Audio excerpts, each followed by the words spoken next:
फिर एक बार प्रभु यीशु मसीह के नाम में आप सबों का मैं स्वागत करता हूँ। मेरा विश्वास है प्रियो, आप सब लोग ठीक हो, अपने घर में बंद हो, लेकिन कुछ टेंशन कर रहे हो, चिंता में हो। मैं आपको बताना चाह रहा हूँ प्रियो, हमारे पास जीवित परमेश्वर है। उस परमेश्वर के जितने हम नजदीक रहेंगे, उतनी हमारी चिंता, टेंशन, परेशानी दूर दूर और दूर होती चली जाएगी। आज लॉकडाउन का 30वां दिन है, 30th डे ऑफ लॉकडाउन। 30 दिन से पूरा भारत बंद है। ट्रेन बंद है, फ्लाइट्स बंद है, बसेस बंद है, दुकानें बंद है, बाहर आना जाना लोगों का बंद है। Everything is closed. जिंदगी में कभी ऐसा देखा नहीं था, लेकिन ये देखने का अवसर आया है। प्रियो, ये परिस्थिति क्यों आई? कौन जिम्मेदार है इसके लिए? अगर आप बाइबल में यशायाह की पुस्तक को देखेंगे, पहले अध्याय को, वहां पर लिखा है, गाय जानवर अपने मालिक के घर को जानते हैं, लेकिन मेरे लोग मुझे जानते नहीं है, परमेश्वर बोलता है।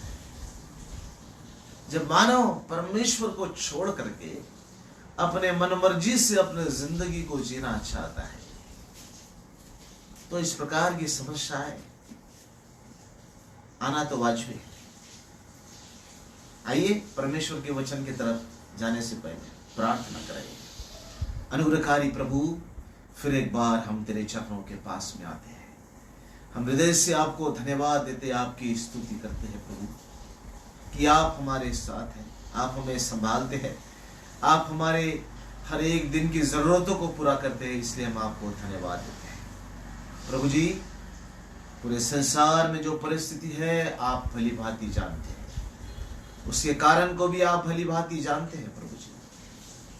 हम मानव तो निर्बल है, उतना ज्ञान हमारे पास नहीं है, लेकिन आप सर्वज्ञानी सर्वशक्तिमान परमेश्वर हैं प्रभु। आज हम में से हर एक की सहायता करें कि हम आपके वचन पर अपना ध्यान लगा सके, उसको समझ सके और आपकी इच्छा को जान करके हम आगे बढ़ सके। आगे के समय को आपके हाथों में देते हुए इस प्रार्थना को उद्धार करता प्रभु यीशु मसीह के नाम से मांगते करके सुनो कबूल कर, आमीन आमीन। फिर एक बार आपके घर में आकर आप सबों के साथ में बातचीत करते हुए मुझे सच में बहुत खुशी हो रही है प्रियो।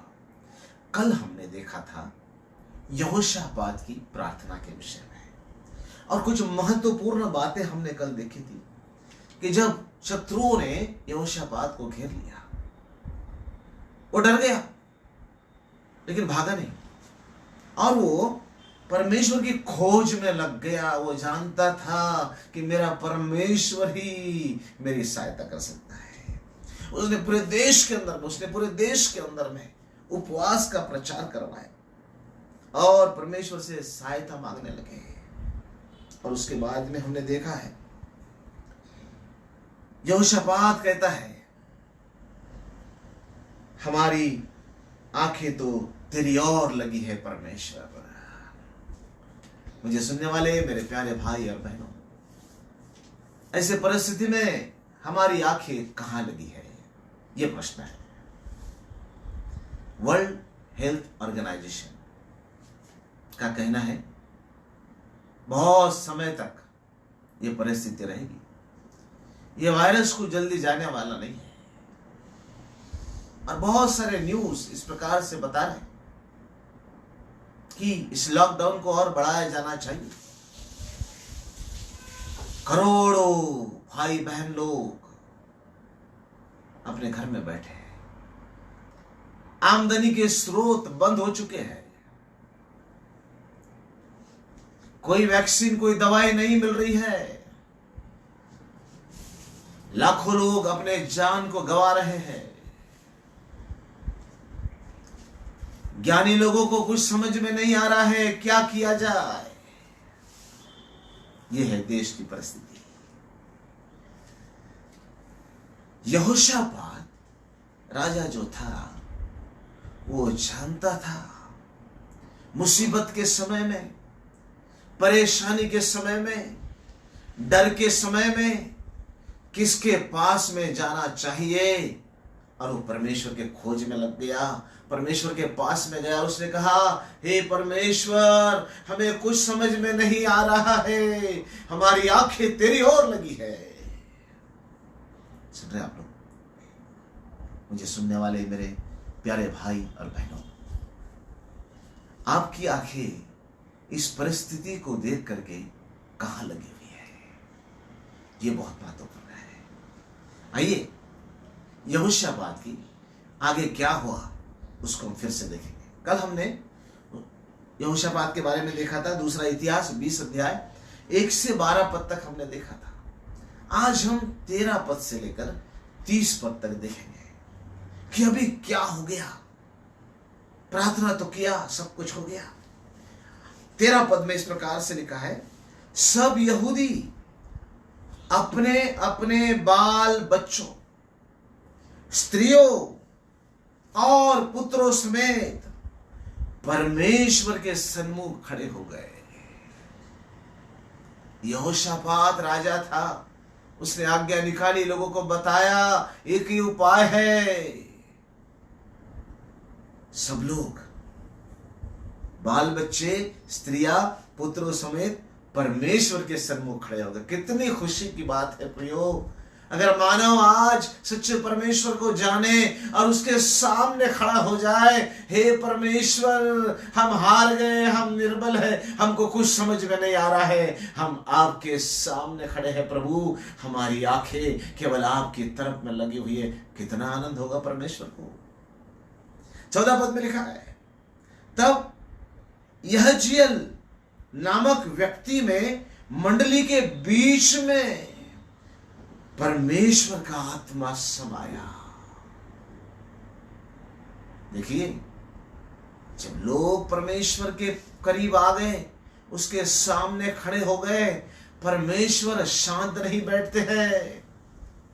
परमेश्वर का आत्मा एक व्यक्ति के अंदर में आ गया, समा गया। और 15 पद में लिखा है, और तब वो व्यक्ति कहने लगा, परमेश्वर की आत्मा से भर करके, प्रॉफिट, भविष्यवक्ता, ये झूठा भविष्यवक्ता नहीं था, परमेश्वर की आत्मा उसमें समा गई और वो कहने लगा, हे सब यहूदियों, यरूशलेम के सब रहने वालों, हे राजा यहोशापात, तुम सब ध्यान दो, सुनो, परमेश्वर तुमसे क्या कहता है। पहली बात, तुम इस बड़ी भीड़ से मत डरो। अब परमेश्वर की आत्मा बोल रही है इस व्यक्ति के द्वारा, तुम इस बड़ी भीड़ से न डरो। दूसरी बात, तुम्हारा मन कच्चा ना हो। तीसरी बात, क्योंकि युद्ध अब तुम्हारा नहीं रहा, परमेश्वर का युद्ध है। सुन रहे हैं हम लोग? जब मानव परमेश्वर के पास में आ जाएगा, उसके सामने आकर खड़ा हो जाएगा, तब परमेश्वर का ये आनंद देने वाला वचन हमारे पास में आ जाएगा कि डरो मत, इस वायरस से मत डरो, इस वायरस को देख करके तुम्हारा मन कच्चा मत होने दो, क्योंकि आप मेरे पास आए हो। परमेश्वर कहता है, जब तुम मेरे पास में आए हो, अब युद्ध तुम्हारा नहीं रहा, ये युद्ध अब मेरा है। मुझे सुनने वाले मेरे प्यारे भाई बहन, क्या आप चाहते हैं इस युद्ध को परमेश्वर लड़े? आज हर एक विश्वासी की जरूरत है, आवश्यकता है, वो परमेश्वर के सामने खड़ा हो जाए, परमेश्वर की ओर अपनी आंखें लगाए। तब परमेश्वर कहेगा, डरो मत, तुम्हारा मन कच्चा ना हो। युद्ध तुम्हारा नहीं, अभी युद्ध मेरा है, परमेश्वर कहेगा। फिर 16 पद में ये व्यक्ति जिसमें परमेश्वर का आत्मा समाया था, वो कहता है कल उनका सामना करने को जाना। चुप करके मत बैठना, सामना करने के लिए जाना। और 17 पद में लिखा है इस लड़ाई में तुम्हें लड़ना ना होगा। कितनी अच्छी बात है प्रिय। लड़ाई तुमको नहीं लड़नी है, खड़े रहकर परमेश्वर की ओर से अपना बचाव देखना। परमेश्वर लड़ेगा, तुम खड़े रह करके अपना बचाव देखना, क्योंकि तुमने अपनी आंखें मेरी ओर लगाई है। परमेश्वर कहता है तुम मेरे सामने आकर खड़े हो गए हो, तुम समझ गए हो हम निर्बल है, कमजोर है, हमारे पास कोई शक्ति नहीं है, हम कुछ नहीं कर सकते हैं, लेकिन तुम जो कर सकता है उसके पास में आए हो। इसलिए खड़े रहकर परमेश्वर की ओर से अपना बचाव देखना। परमेश्वर बचाना चाहता है, उसको बचाएगा परमेश्वर। जो उसको जानेगा, उसके सामने आएगा, अपनी आंखें उसकी ओर लगाएगा, वो बच जाएगा। सुन रहे आप लोग? मैं आपको डराना नहीं चाह रहा हूं, लेकिन परमेश्वर का वचन क्या बोलता है वही मैं आपको बता रहा हूं। आपके लिए, मेरे लिए आशा है। 17 पद में फिर एक बार लिखा है मत डरो, तुम्हारा मन कच्चा ना हो, कल उनका सामना करने को जाना। और चौथी बात, और परमेश्वर तुम्हारे साथ रहेगा। कितनी अच्छी बात है। ये तो शुरुआत से परमेश्वर की प्रतिज्ञा है उसके लोगों के लिए, मैं तुम्हारे साथ में रहूंगा। आदम हवा के साथ में परमेश्वर रहता था, परमेश्वर के दास लोगों के साथ परमेश्वर रहता था, मूसा के साथ परमेश्वर रहा, यीशु मसीह अपने चेलों के साथ रहा, और यीशु मसीह ने कहा संसार के अंत तक मैं तुम्हारे साथ में रहूंगा। यहोशापात को परमेश्वर ने कहा मैं तुम्हारे साथ में रहूंगा। सृजनहार परमेश्वर, निर्माण करता परमेश्वर अगर आपके और मेरे साथ में है, युद्ध में जीत हमारी है, क्योंकि परमेश्वर हमारे साथ है। सुन रहे आप लोग? समझ में आ रहा है मेरे भाई, मेरी बहन? ये समय है परमेश्वर के पास में आने का। हे मानव, किस बात का घमंड है तुझे? हे मानव, कौन सा ज्ञान और बुद्धि तेरे पास में है? सब फेल हो गया। Come back to God. परमेश्वर के पास वापिस आ जा। परमेश्वर को जान, कौन सा सच्चा परमेश्वर है, कौन मेरी सहायता कर सकता है, उसकी ओर अपनी आंखों को लगा, वो तुम्हारे साथ में रहेगा। 18 पद में फिर इस प्रकार से लिखा है यहोशापात जो राजा था, सब निवासियों ने परमेश्वर के सामने गिरकर दंडवत किया।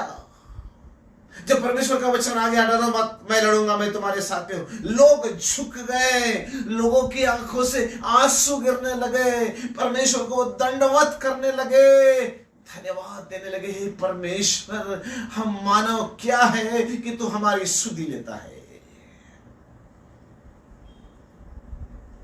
19 पद, इस्राएल के परमेश्वर यहोवा की स्तुति अत्यंत ऊंचे स्वर से लोग करने लगे। देखिए, पहली बात क्या करना शुरू किया लोगों ने?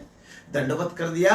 अब परमेश्वर की स्तुति करने लगे, सर्वशक्तिमान परमेश्वर की स्तुति करने लगे। किस लिए? क्योंकि वो उनके साथ में है, इसलिए वो स्तुति करने लग गए। उनका भय निकल गया और उनके पास एक ही उपाय था, परमेश्वर को धन्यवाद देना। 20 पद में इस प्रकार से लिखा है यहोशापात राजा ने खड़े होकर कहा, अपने प्रजा से कहा, क्या कहता है? हे सब निवासियों मेरी सुनो, हे सब रहने वालों, मेरी प्रजा के लोगों मेरी सुनो। क्या बोल रहा है वो? 4 बातें बताऊंगा। पहली बात वो कहता है परमेश्वर पर विश्वास रखो, तब तुम स्थिर रहोगे। परमेश्वर पर विश्वास रखो, पहली बात। दूसरी बात, परमेश्वर तुमको स्थिर करेगा, ही विल सेटल यू। आज मनुष्य को समझ में नहीं आ रहा है, लॉकडाउन खुलने के बाद में मेरा क्या होगा, मेरे आमदनी का क्या होगा, मेरी सैलरी मुझे मिलेगी कि नहीं, क्या होगा मुझे समझ में नहीं आ रहा है, कुछ भी क्या होने जा रहा है पता नहीं चल रहा है। लेकिन देखिए यहोशापात राजा खड़े होकर के सारे निवासियों को बोल रहा है, मेरी सुनो, परमेश्वर पर विश्वास करो तब तुम स्थिर रहोगे। नबियों पर विश्वास करो। कौन से नबी है ये? जो सच्चे परमेश्वर के सेवक लोग हैं, जिसमें परमेश्वर का आत्मा समा जाता है, वो कभी झूठ नहीं बोलते। लोगों को खुश करने के लिए कोई नबुवत या भविष्यवाणी नहीं करते हैं। ये परमेश्वर के नबी परमेश्वर की इच्छा के अनुसार, उसके आत्मा के अनुसार बोलते हैं। और यहाँ यहोशापात राजा बोल रहा है, एक व्यक्ति में जो नबी है उसमें परमेश्वर का आत्मा समाया, वो जो कुछ बोल रहा है मैं उस पर विश्वास करता है। हे मेरी प्रजा के लोगों, आप भी विश्वास करो, तब तुम स्थिर रहोगे, तब तुम कृतार्थ हो जाओगे। कितनी खुशी की बात है मेरे भाई मेरी बहन, परमेश्वर बहुत अच्छा है।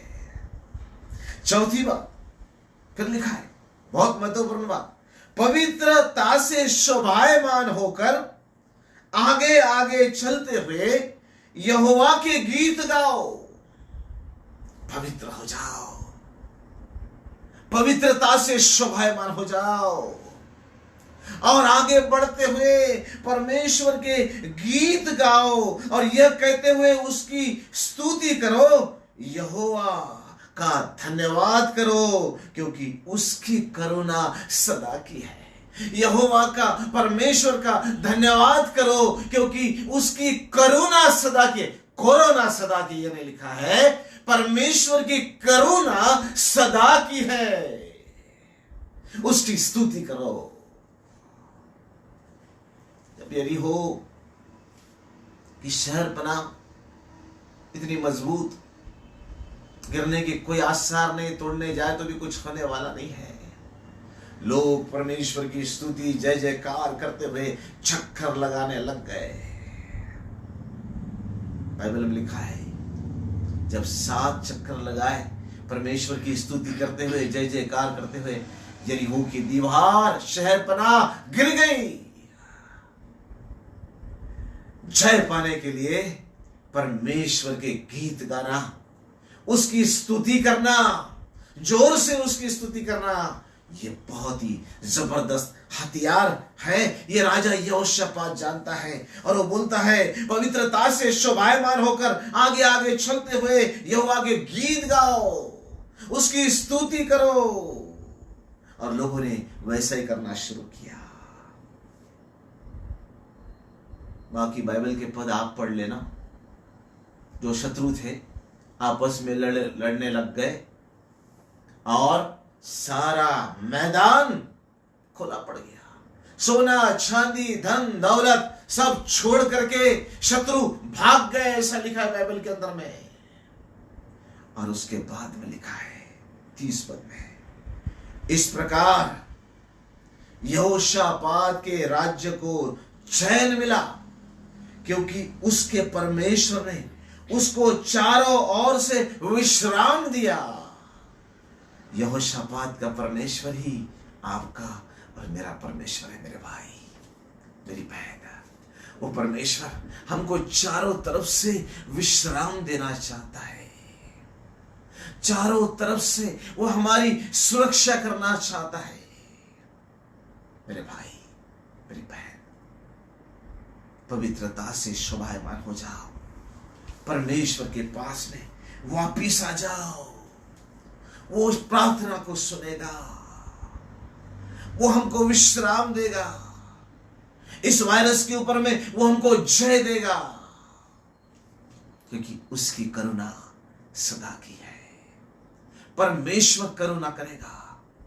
आज पृथ्वी के ऊपर में परमेश्वर ढूंढ रहे हैं, कौन मेरे सामने आकर के खड़ा रहेगा, कौन पवित्रता से शोभायमान होकर के मुझे दंडवत करेगा, कौन मेरी बातों को सुनेगा और मानेगा।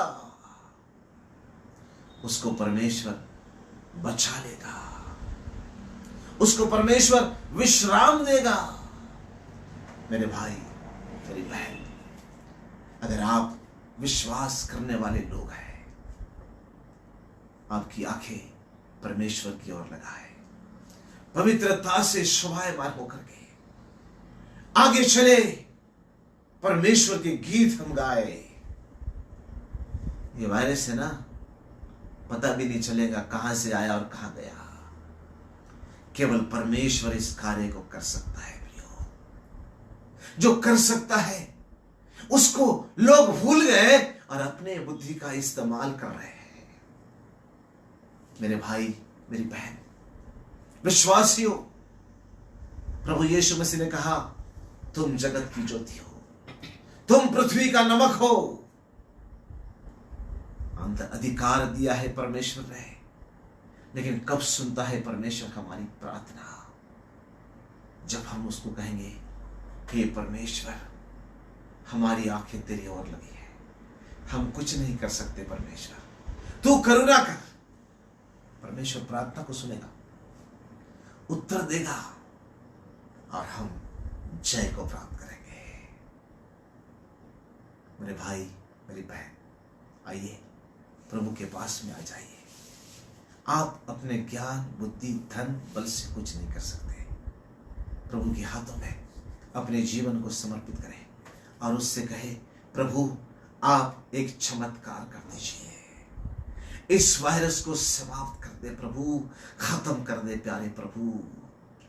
सच्चाई लोगों पर प्रकट होने देगी, तो ही एकमात्र परमेश्वर है जो इसको जड़ से खत्म कर सकता है और लोगों को बचा सकता है। आइए हम प्रार्थना करें। अनुग्रहकारी महान जीवित प्यारे परमेश्वर पिता, हमारी आंखें तेरी ओर लगी है, दया कर प्रभु, तेरे लोगों को बचा ले।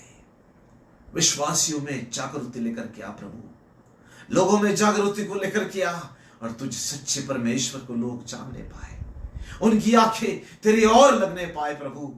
इसलिए पवित्र आत्मा के द्वारा, तेरी आत्मा के द्वारा हर एक का मार्गदर्शन कर, तेरी करुणा हर एक के ऊपर में रहने दे प्यारे प्रभु। मेरे सुनने वाले प्यारे भाई बहनों को मैं तेरे नाम से आशीष देता हूँ।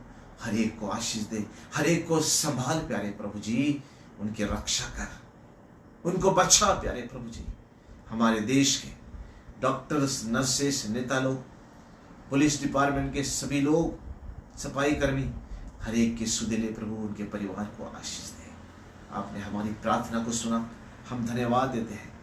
यीशु मसीह के नाम से इस प्रार्थना को हम मांगते करके सुन और कबूल कर, आमीन आमीन। अब हमारे परमेश्वर पिता का प्रेम, प्रभु यीशु मसीह का अनुग्रह, पवित्र आत्मा की सहभागिता और नित्य उपस्थिति आप सबों के साथ, अब से लेकर हमेशा तक होती रहे, आमीन आमीन।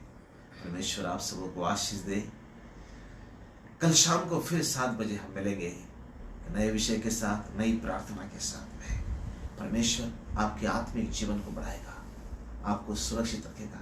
घर में रहिए, प्रभु के लिए समय निकालिए, बाइबल को पढ़े, उससे प्रार्थना करें। परमेश्वर बहुत ऐसे आपको आशीष देगा। लाइक करें, कमेंट दें और आपकी प्रार्थना विनतियां जरूर भेजें। परमेश्वर आपको बहुत ऐसे आशीष देगा।